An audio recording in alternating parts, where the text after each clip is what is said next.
Vamos para a palavra, 1 João, capítulo 4, de versículos 8 a 10. Abra sua Bíblia em nome de Jesus.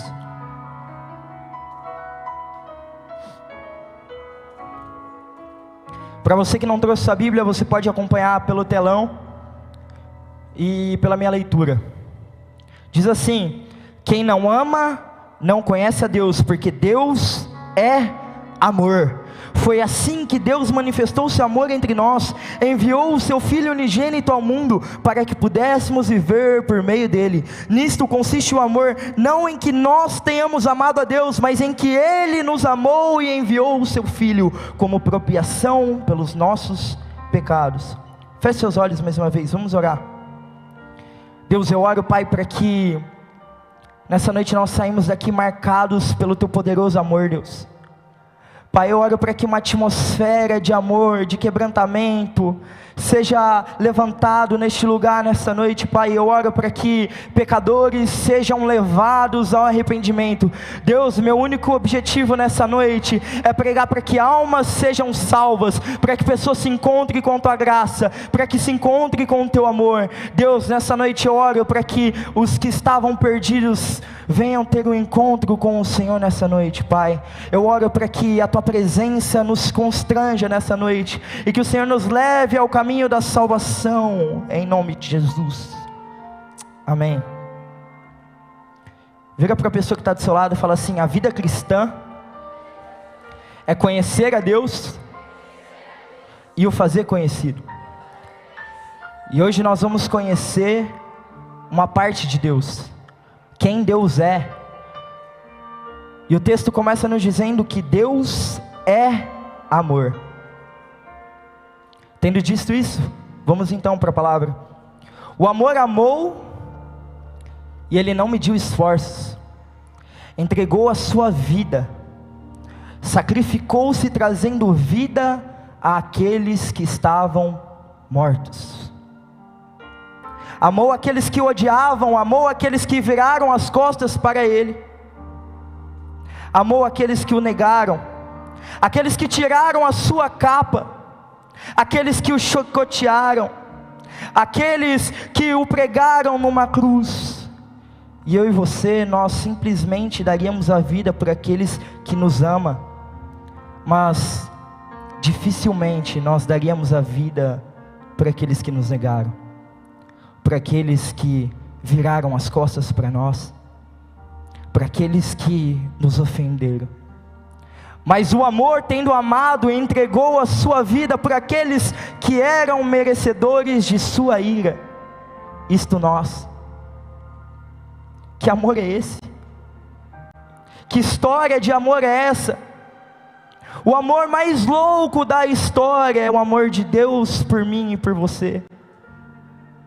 É o amor de Deus por cada um de nós. É o amor de Deus. E nessa noite pode aparecer alguns questionamentos na sua cabeça. Pô, Duca, Deus não pode me amar tanto assim, porque você nem sabe o que eu fiz ontem. Você não sabe o quanto eu tenho pecado. Pois bem, eu posso não saber, mas existe um Deus que te amou, e Ele te amou com amor incondicional. Quando Jesus se assenta com os pecadores, Lucas 5 vai nos descrever isso, no versículo 31 e 32, os líderes religiosos questionam a Jesus, porque Jesus se assentava com os pecadores, e Jesus simplesmente disse a eles: as pessoas saudáveis não precisam de médicos, mas sim os doentes. Não vim para chamar os justos, mas sim os pecadores para que se arrependam. Cristo demonstrou o seu amor por nós, quando ainda éramos pecadores. Romanos 5:8 vai nos dizer isso.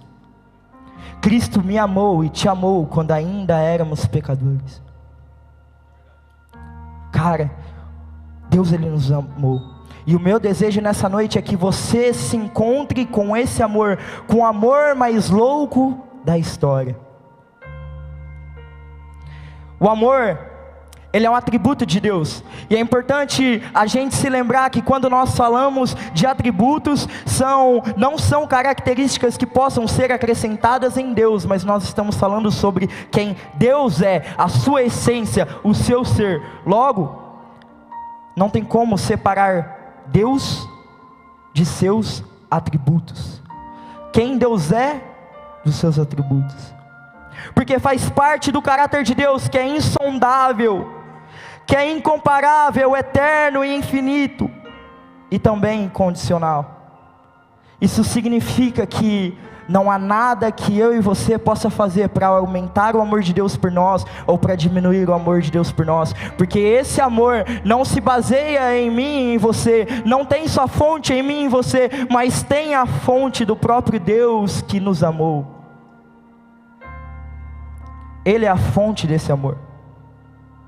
No Novo Testamento, essa palavra amor é descrita como ágape, o amor que cuida, o amor que zela e o amor que corrige.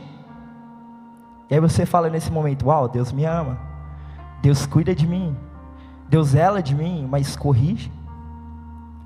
Um pai que ama seu filho, ele disciplina o seu filho. E por isso é impossível a gente falar somente do atributo do amor de Deus, sem falar também do atributo da justiça de Deus. John Wesley, um avivalista, ele dizia a seguinte frase: antes que eu possa pregar o amor, a graça e a misericórdia, primeiro eu preciso pregar sobre o pecado, a lei e o juízo final. Nós nessa casa não cremos em uma teologia universalista. O que isso significa? Que você pode ver a forma da sua vida da forma que você quiser, você vir para a igreja, levantar as mãos e no final de tudo você vai ser salvo porque Deus te ama. Não. O amor de Deus se manifesta sobre toda a humanidade? Sim, mas Deus se manifesta de forma especial, Deus se manifesta de forma particular e exclusiva para com o seu povo. Agora precisa a gente entender quem que é o povo de Deus. Aqueles que são nascidos de novo em Cristo Jesus, aqueles que se arrependeram dos seus pecados, aqueles que mudaram de vida, aqueles que tiveram a sua vida transformada por Jesus. Quando nós falamos de amor, do amor de Deus, talvez a primeira coisa que nos vem à cabeça é a cruz. A cruz de Cristo não foi um acidente, sim um apontamento de Deus desde a eternidade. Quando nós olhamos para Efésios capítulo 1, versículo de número 4, nós vemos que mesmo antes de criar o mundo, Deus nos amou e nos escolheu em Cristo para sermos santos, sem culpa diante dele. A cruz não é a causa do amor de Deus, mas a cruz é o efeito do amor de Deus desde a eternidade, por mim e por você. Porque Deus nos amou desde a eternidade, aí assim a cruz é a maior revelação de amor de Deus por mim e por você. Mas Deus, Ele manifesta o seu amor por nós, desde antes mesmo da fundação do mundo. Quando nós olhamos para o ato da criação, Deus ele demonstra o seu amor criando todas as coisas. E Deus cria todas as coisas por intermédio da voz. Mas quando Deus ele vai fazer o ser humano, quando Deus ele vai trazer o ser humano, Deus ele forma com as próprias mãos. E Deus prova o seu amor soprando sobre ele o seu Espírito. Deus soprou o seu Espírito sobre mim e sobre você.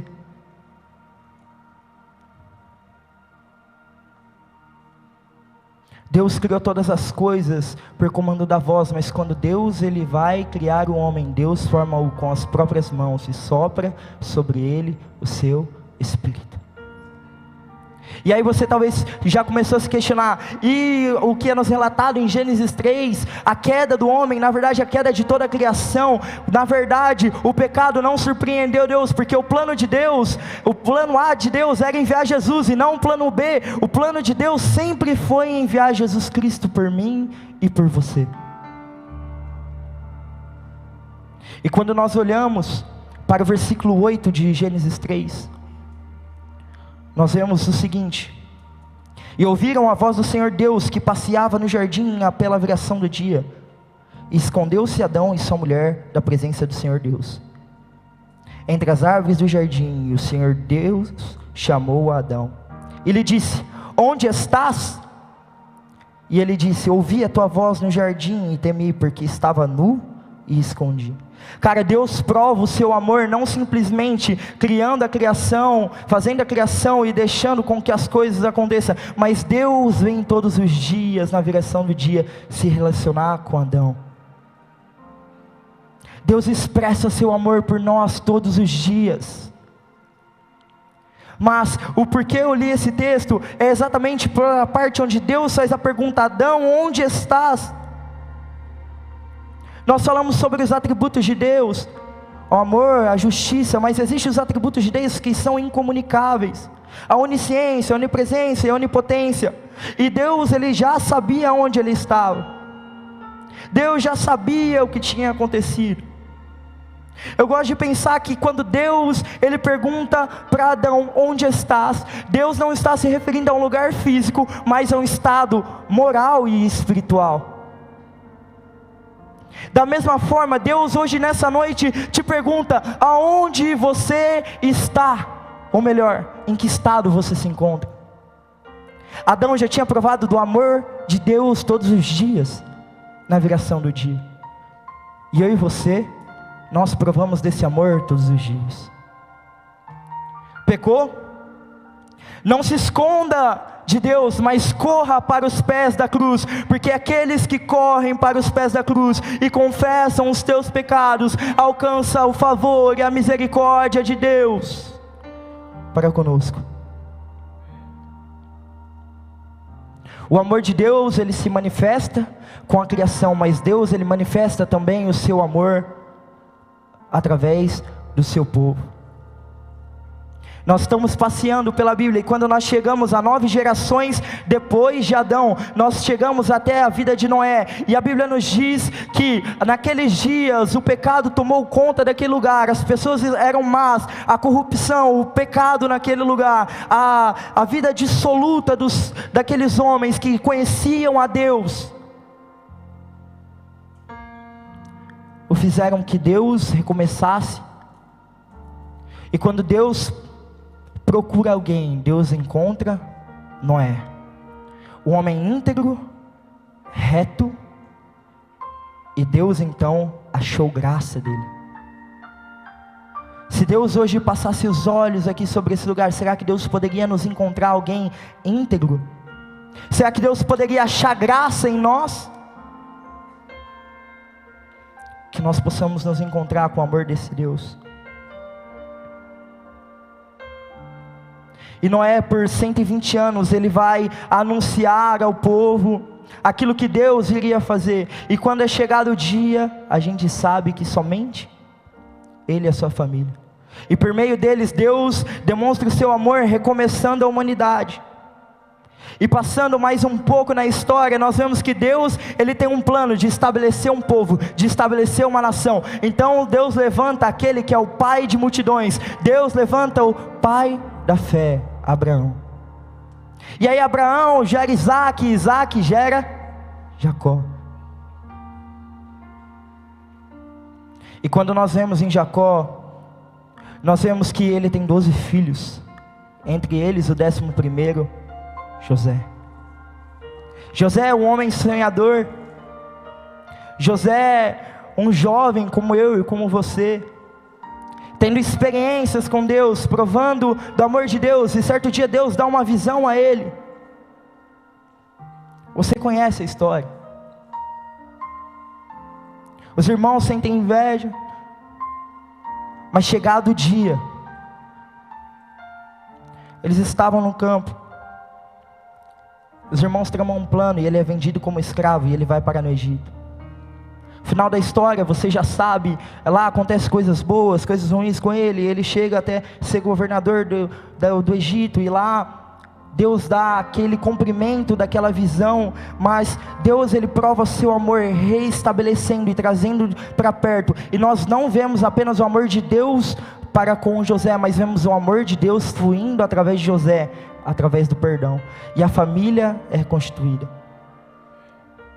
E aí nós olhamos que o povo ali, a família dele começa a crescer, se multiplicar, até certo ponto, aonde os egípcios ficam intimidados, falam: cara, nós precisamos fazer algo, porque se nós não fizermos, eles vão nos dominar.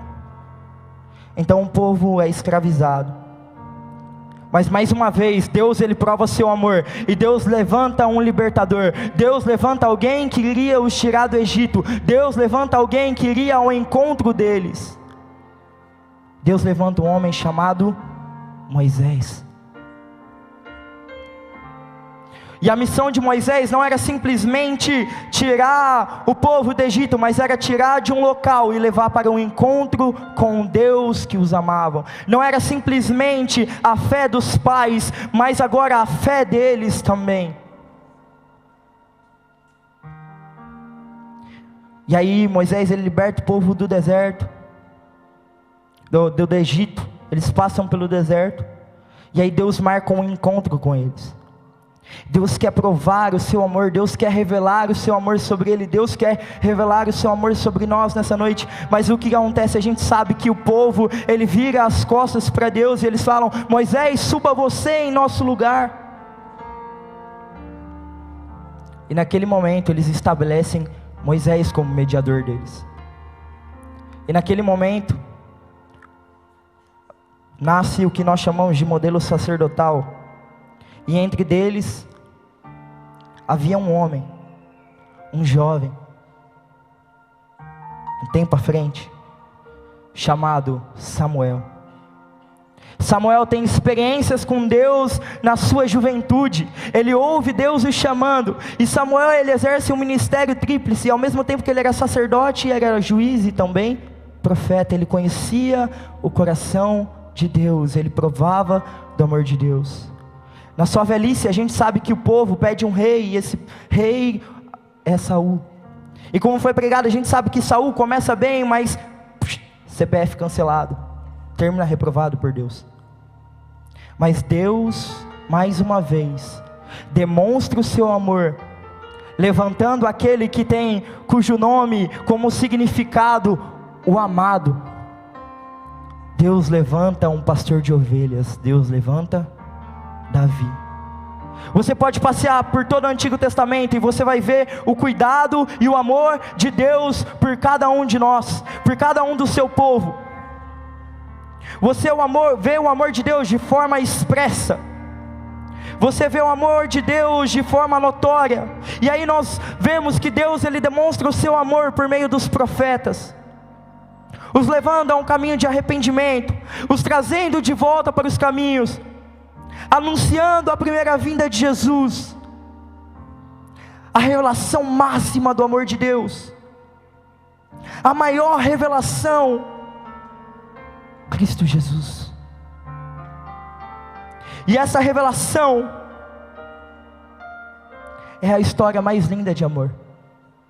É sobre um rei, mas não começa num palácio, mas começa numa manjedoura e tem a sua coroação numa cruz. A história mais louca de amor começa com um rei em uma manjedoura. Nós éramos por natureza merecedores da ira de Deus. Os nossos pecados nos trouxeram a morte, mas Cristo Jesus nos trouxe a vida. Romanos vai nos dizer que o salário do pecado é a morte, mas o dom gratuito de Deus é a vida.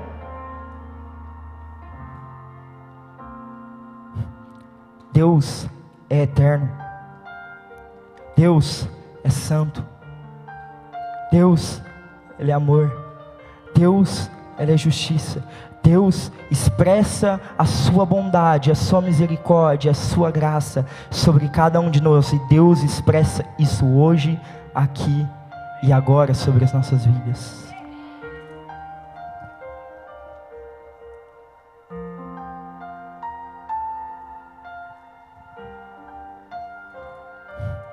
Nós estávamos mortos por causa dos nossos muitos pecados. Nós estávamos mortos por causa dos nossos pecados. Mas a boa notícia é que Jesus, sendo Deus, 100% Deus, então se faz carne, cresce. Aos 30 anos, Jesus é batizado. Jesus começa o seu ministério, e aí a gente vê Jesus expressando seu amor. os coxos andavam, os cegos viam, os surdos ouviam, os endemoniados eram libertos.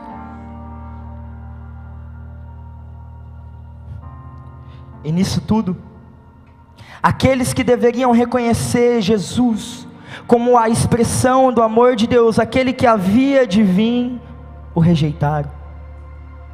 Haviam questionamentos a respeito de Jesus, mas Jesus cumpre cada uma das profecias que haviam sobre a vida dele.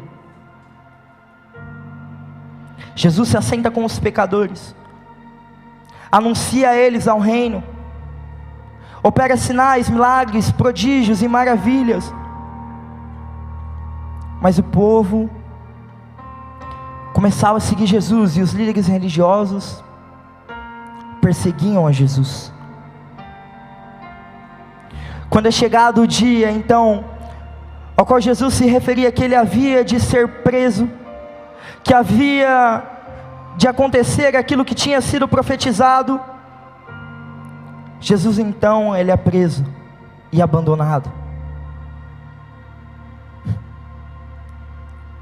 Tomaram sua capa, lançaram sortes, o prenderam, e o único que podia fazer alguma coisa, este lavou as mãos.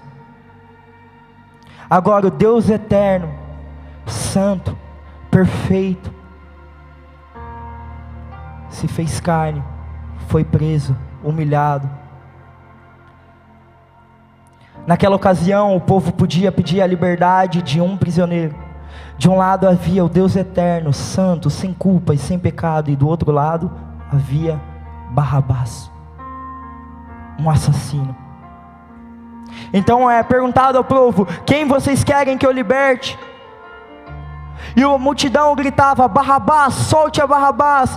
E a esse Jesus, o que querem que eu faça? Crucifiquem-o. A ele a pena de crucificação, a morte mais humilhante daquela época pelos romanos. Mas Deus expressa seu amor.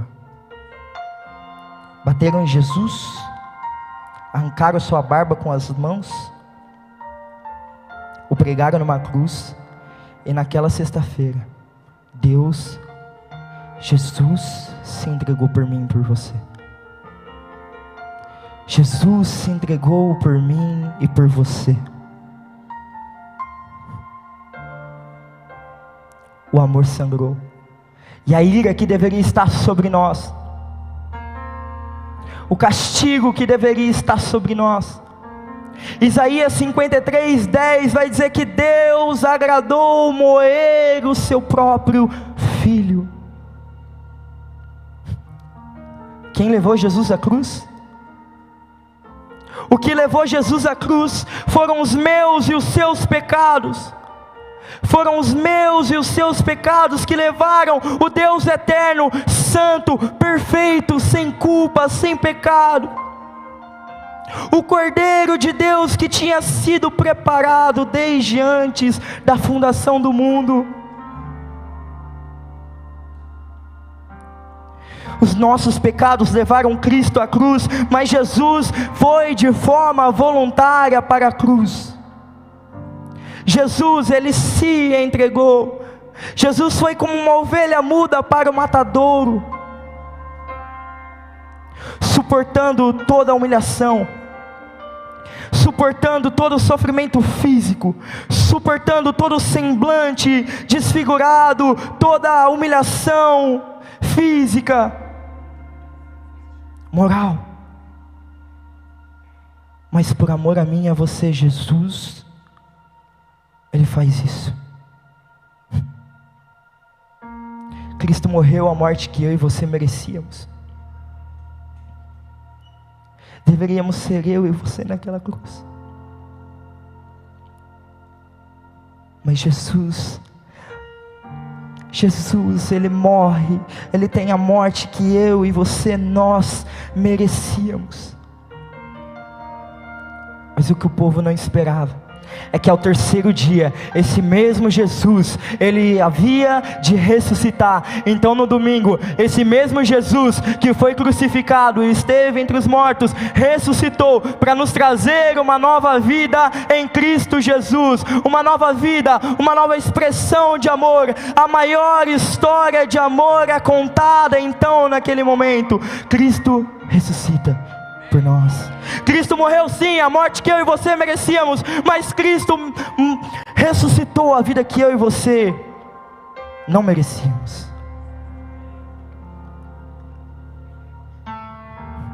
E naquele momento, Jesus Cristo, ele ressuscita, comprando para si todos os povos, tribos, línguas e nações. Olha só o que a Bíblia nos diz em Apocalipse 5, versículo de número 9. E entoavam um cântico novo com estas palavras: Tu és digno de receber o livro e abrir os selos e lê-los, pois foste sacrificado e com teu sangue compraste para Deus pessoas de todas as tribos, línguas, povos e nações. Jesus Cristo nos comprou com alto preço, com preço de sangue. Essa é a história mais louca de amor, o amor de Deus por mim e por você.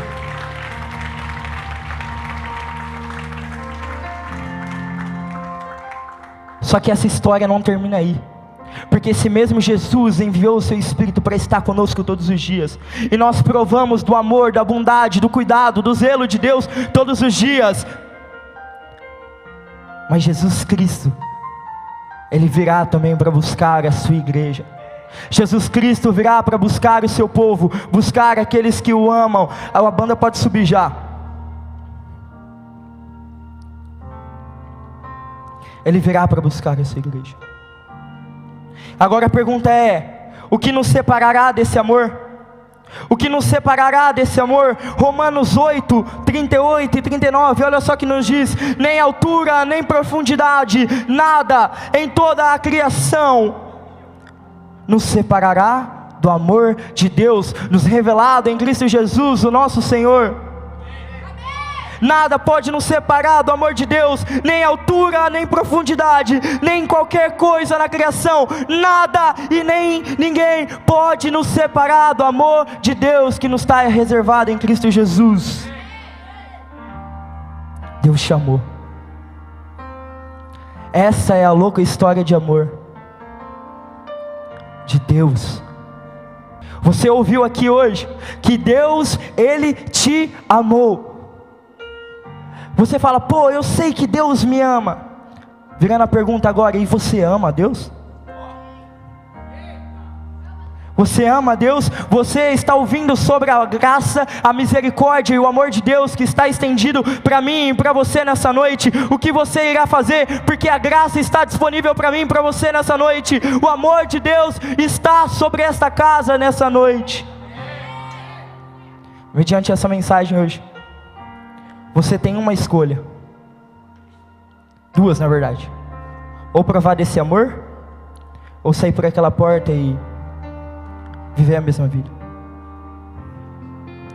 Se você nessa noite quer entregar a sua vida para Jesus, eu te convido a você sair do seu lugar. Se você quer provar desse amor, do amor mais louco da história, saia do seu lugar neste momento e venha.